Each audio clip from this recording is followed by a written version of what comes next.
Magandang araw, tanghali o gabi sa inyo. Ako si Ate Divine galing sa Pangkat Siyam ng Section Garnet. Ano nga ba ang droga?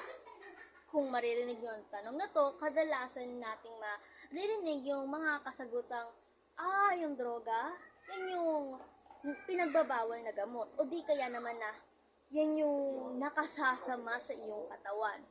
Ngunit mas marami pa ang usapin, mas malawak pa ang usapin patungkol sa droga. Hindi lamang ito. Alam nyo ba na maraming iba't ibang klase ng droga? Hallucinogens, depressants, inhalants, morphine, marami pang iba. Ilan lamang ito. Ate, di ba drugs din po yung mga binibigay sa amin ng doktor? Yung mga pinabibili sa amin ng doktor? Opo, drugs po ang mga yan. Kaya nga, kailangan natin ng prescription ng doktor kung tayo ay bibili at iinom ng mga medisina. Nabasa ko nga sa BKD ng Aplaya na all drugs can harm you.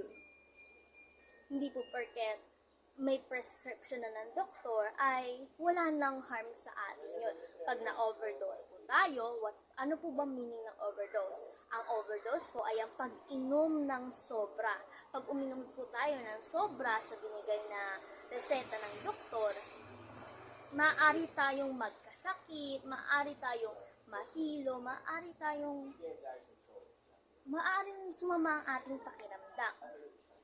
Muli, ako si Ate Divine. Tandaan na ang paggamit ng droga ay nakasasama sa iyo.